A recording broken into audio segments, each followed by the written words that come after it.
jogaram dentro da cisterna. José está dentro da cisterna. E a Bíblia diz que eles vão comer. Escuta isso aqui. Nem Caim fez isso aqui quando matou Abel.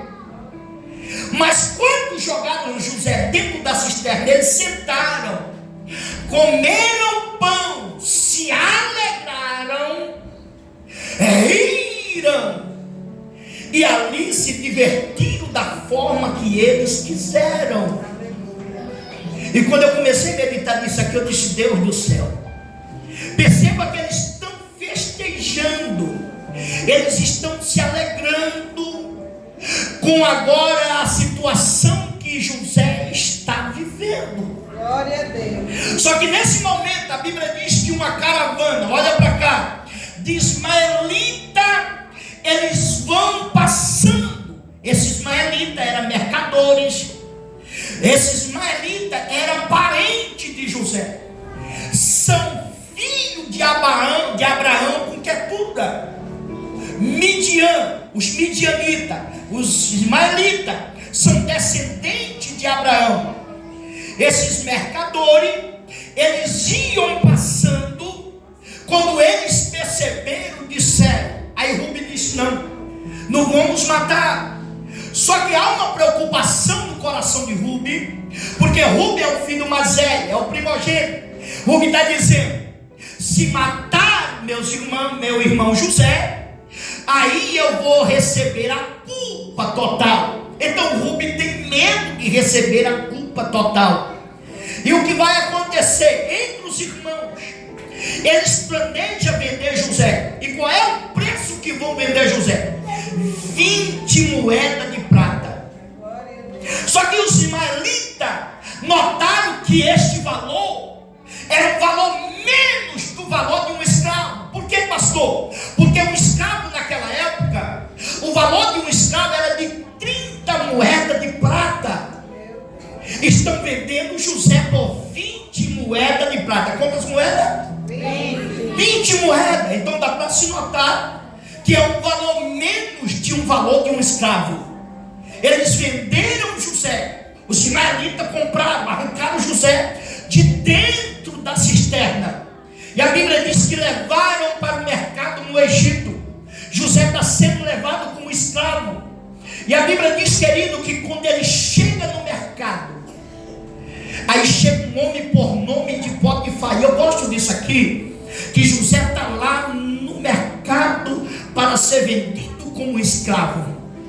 Mas o que me chama a atenção é que Deus estava no controle da vida de José. Aleluia. Que Deus estava no controle de toda a situação. Escuta isso aqui para nós entender. Aleluia. Por mais situações, por mais adversidade, por mais crueldade que estavam fazendo com José, Deus estava no controle. E a Bíblia diz, querido, que Potifar vai para o mercado. E quando Potifar chega no mercado, ele encontra este menino à venda. Ele está lá para ser vendido. E a Bíblia diz que ele compra José e leva para dentro da sua casa. Só que Potifar notou algo diferente na vida de José. Potifar percebeu que esse escravo é diferente de outro escravo que ele comprou. Potifar notava que havia uma diferença em José. Percebemos que José não está mais com a túnica. A túnica foi arrancada quando José foi lançado lá dentro daquela cisterna. A túnica de José foi pegada. E ali eles mataram um cordeiro, mataram um cabrito, melaram ela no sangue e disseram: vamos dizer para papai, vamos mostrar para papai a prova de que José foi assassinado por uma besta fera do campo. Vamos mostrar para papai que o filhinho dele querido, o filhinho amado, o filhinho do coração, o filhinho lindo, o menininho de ouro do pai, já era, acabou. E assim eles planejaram. E a Bíblia diz que pegaram, melaram a túnica de José no sangue e levaram para seu pai. Jacó está em casa. Jacó está tranquilo, esperando receber alguma notícia. justiça. E a Bíblia diz, querido, que quando os irmãos de José chegaram com aquela túnica dizendo: papai, isso daqui me deixou muito triste, porque olha o projeto maligno que os irmãos de José projetaram. Melaram a túnica no sangue, disseram: vamos mostrar para papai. Chegaram para lá e disseram: papai, vê se o Senhor reconhece, vê se o Senhor sabe de quem é essa túnica aqui.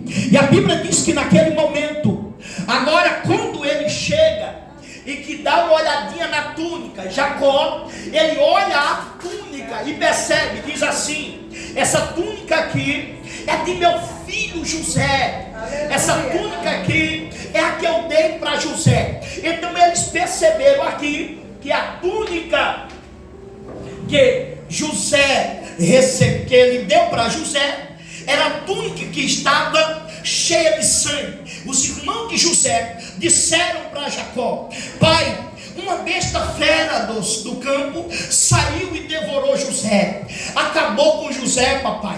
Nós não tivemos como fazer nada, José morreu. Imagina aquele grupo de irmãos, são 12 irmãos que estão reunidos, dado as mãos, chorando uma morte, ou seja, uma morte planejada de maneira totalmente diabólica, uma morte que foi planejada por eles. Eles estão lá, Jacó está chorando, lamentando.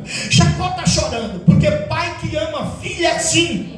O pai que tem um sentimento pelo filho, ele chora quando o filho, aleluia, está passando por uma situação difícil. Ele lamenta quando perde o filho. Jacó chorou, lamentou. E a Bíblia diz que eles também choraram. É por isso que não devemos, irmãos, olha para cá, acreditar em todas as lágrimas. Aleluia. Tem lágrimas que verdadeiramente são lágrimas de cocodrilo. Aleluia. Era essa lágrima dos irmãos de José. Mas a Bíblia diz que o tempo vai passando. Jacó está enlutado, Jacó está triste, Jacó está angustiado. Enquanto isso, Deus está trabalhando, Deus tem algo lindo, Deus está fazendo uma coisa extraordinária. Deus está trabalhando para concretizar, ou seja, um plano que Deus tinha na vida de José. E a Bíblia diz, querido, que José, ao chegar na casa de Potifar, Deus era com ele, Deus estava com ele. Deus começou a prosperar. Aonde José colocava a mão, Deus começou a prosperar, Deus começou a abençoar. Potifar vai começar a notar que Deus era com o menino, que Deus estava com o menino. A fazenda de Potifar, a casa de Potifar, a bênção de Deus começou agora a trazer uma prosperidade. Então Potifar percebeu, disse: tudo que pertence a mim, eu coloco na tua mão, é você que vai administrar. Aleluia, porque não tem nada melhor, não tem coisa melhor do que você notar que uma pessoa, ela é cheia do Espírito Santo de Deus. Não tem coisa melhor do que a pastora perceber que tem uma irmã cheia do Espírito Santo e dar a direção do departamento na mão dessa mulher. Vai acontecer algo fenomenal. A glória de Deus vai parar, o departamento vai crescer. Não tem nada melhor do que a irmã perceber que as crianças estão na mão de uma pessoa que é cheia de Deus, que Deus está com ela. Não tem nada melhor do que o pastor presidente perceber que tem um obreiro, que Deus é com ele, que ele é cheio de Deus e do Espírito Santo de Deus, e colocar uma congregação na mão dele. Vai crescer, vai dar certo, Deus vai prosperar. Então Potifar percebe que Deus é com José. E a Bíblia diz, querido, que a casa do Potifar, as coisas de Potifar, os bens de Potifar começaram a prosperar, começaram a crescer. Só que o diabo é terrível. Olha para cá, nós já vamos encerrar. O diabo é terrível. Por que, pastor? Porque o diabo não desiste. A vontade do diabo é destruir José. Por quê? Porque José não é um menino normal. José é um sonhador. José é um menino que Deus tem grandes projetos na vida dele. O diabo tem raiva. Avisa para esse crente, diga para ele: você sabe por que o diabo tem raiva de você? É porque você é uma sonhadora, é porque você é um sonhador, é porque você é uma mulher de Deus, é um homem de Deus, é uma escolhida de Deus, é um pastor de Deus. Todas as vezes que você fizer a vontade de Deus, está no centro da vontade de Deus, fizer a vontade do Pai, está na direção do Pai, agradar o Pai, amar o Pai, viver, aleluia, totalmente na direção do Pai, o diabo vai investir pesado. O diabo chega mais uma vez e vai usar a mulher de Potifar para tentar destruir José, para tentar acabar com o ministério de José, para acabar com os sonhos de José. Só que José era um menino perseverante, vigilante, era um menino que era cheio de Deus. Então José percebe que o diabo está usando daquela mulher, e todo dia ela diz: tenta-te comigo. José dava uma olhadinha para ela e dizia: não, tenta-te comigo. José: não posso, vem comigo, tenta-te comigo, você é lindo, você é belo. José está recusando. Só que a Bíblia diz que um dia ela vai tentar pegar José, ela pega José, José foge dela, ela vai tentar acusar José, dizer que José tentou acabar com ela, estrupar ela. Sabe o que vai acontecer? José vai parar dentro da prisão. Dentro da prisão, a Bíblia diz que Deus era com José. Glória a Deus. O carcereiro percebeu que Deus era com José, que Deus estava. Ele entrega, pastor, a chave do casa era na mão de José. Só que a Bíblia diz que vai chegar agora o copeiro e o padeiro morrem. Eles chegam dentro da prisão angustiados, porque Faraó mandou prendê-lo, e eles estão dentro da lá angustiados, estão presos. José está tomando conta do cárcere. Só que a Bíblia diz que naquele momento o padeiro, numa noite, ele vai dormir, mas o copeiro, e eles têm sonho. Quando eles têm sonho, no outro dia é tão perturbador que eles começam a ficar angustiados com o sonho que tiveram. José olha para ele e começa a dizer para ele: por que vocês estão angustiados? Porque quem é espiritual, olha para cá para nós entender, quem é espiritual, quem é cheio de Deus, irmãos, tem visão de Deus, vai notar, vai perceber aquilo que está acontecendo na vida de quem está do seu lado. Aí ele disse: não, nós tivemos um sonho. José disse: conta, pois não vem a interpretação de Deus, a revelação vem de Deus. Quando ele contar, José interpretou o sonho. Só que naquele momento José vai dizer assim para o copeiro e o padeiro: olha, quando chegar lá no palácio de Faraó, quando vocês chegar lá, avisa para ele, para que ele possa me tirar daqui. Avisa para ele que eu me prenderam, me colocaram dentro do cárcere, eu não fiz nada, eu não cometi nenhum delito. Lembra de mim quando chegar na presença do rei. Fala para o rei que eu estou aqui inocentemente. Olha o que a Bíblia diz: nem o copeiro, nem o padeiro se lembrou de José. Você não deu glória, eu vou repetir aqui. Glória a Deus. José está tão angustiado porque ele está preso inocentemente. Ele está dentro de uma prisão.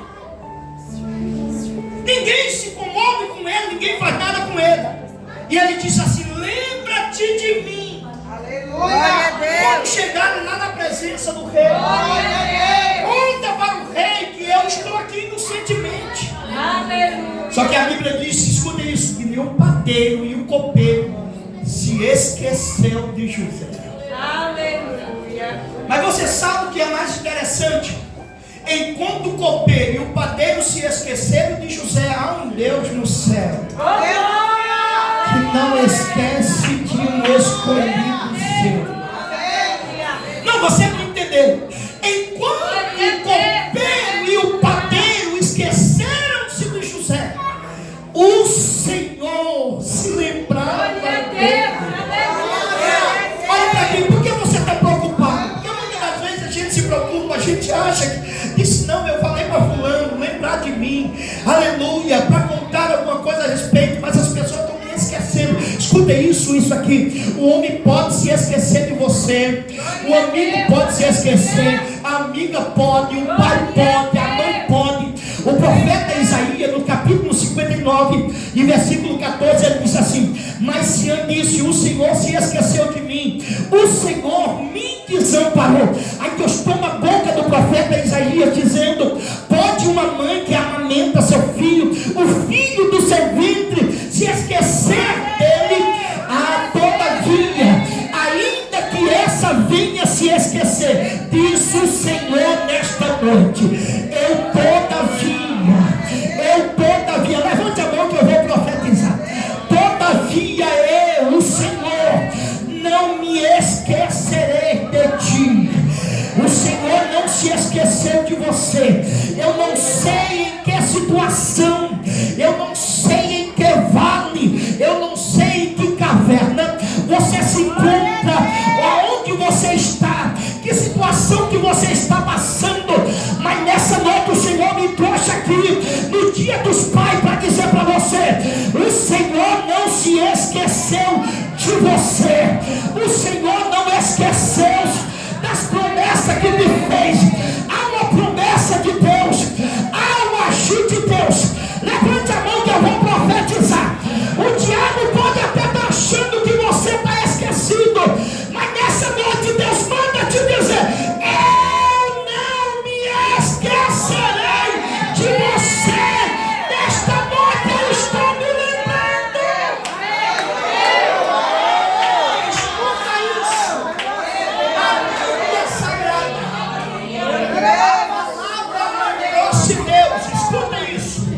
84 vezes a palavra e lembrou-se Deus. Avisa para esse crente pentecostal, chacoalha ele e diga: Deus não esquece de você, porque na Bíblia Sagrada, há 84 vezes a palavra lembrou-se Deus. Se Deus lembrou de a promessa que fez a Abraão, se Deus lembrou da promessa que fez a Isaac, se Deus lembrou da promessa que fez a Jacó, Deus não vai esquecer de você. Deus não vai esquecer das promessas que Ele tem, aleluia, na sua vida. Levanta a cabeça, sacode a poeira. É hora de se levantar da cinza, de retroceder da volta por cima e acreditar que é o Deus que nunca se esquecerá de você. Aí José está dentro da prisão. Deus não esqueceu ele, nós já dissemos. Sabe o que vai acontecer? É que a Bíblia diz, meus queridos irmãos, que o sonho que José revelou, aleluia, que o sonho que José interpretou concretizou-se. Aí a Bíblia lembra, Faraó está perturbado primeiro, porque o rei está perturbado porque ele tem um sonho. Deus cria uma situação, aleluia, para mudar a história de um escolhido. Aleluia. Deus desinquieta rei, governador, para cumprir uma promessa na vida de um rejeitado, na vida de um odiado, na vida de um zero à esquerda, na vida de uma pessoa deixada para trás. Olha para cá, Deus agora vai, ou seja, incomodar, tirar o sono do rei.